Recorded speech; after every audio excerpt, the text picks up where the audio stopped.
Israel pha tên an trinh trăng an ba sala suai tu tên linh na la sa tu ra an nghen lai kha mi ram ma en tin elal pa la kan sak theyang phật ari moi dòng po at suai so ta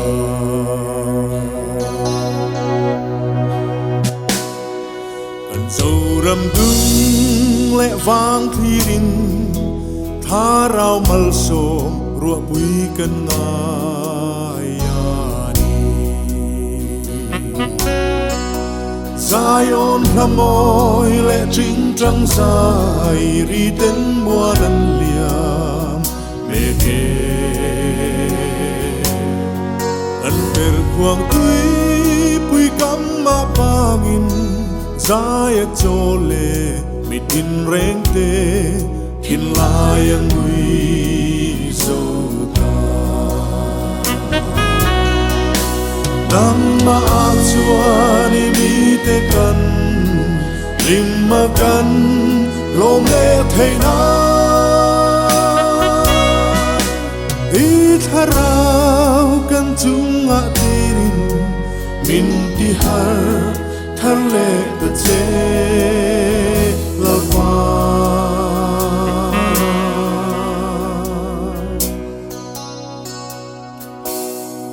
kan ngai kan don kirin tharau pardan lim zai kan vor lai Ai ni rei po ning lâu tên lal phật sai la mi kan le elia pa chu ti ang lom na sang kan chan chuan van lom na chu eng am tak ni am mo nang ma chuan mi te kan lim ma kan lom le thei na I tharau kan chunga tirin min ti har thar le ta che la pa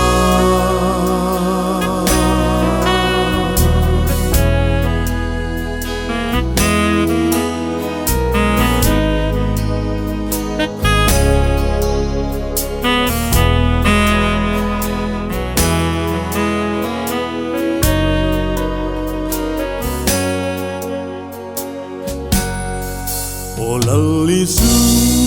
lâu leng lệ la kan zi nga hian mut lu te kai har ro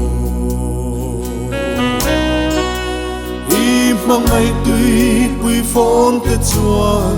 thin lung tin bual har lệ se lang tin na sual kul pui te chia tin Tuarte phella mei hangin kan hin lung hi kang phai ro nang ma chuani mi te kan lim ma kan lo nghe thei da I tharau kan chunga tirin min ti har thar le ta che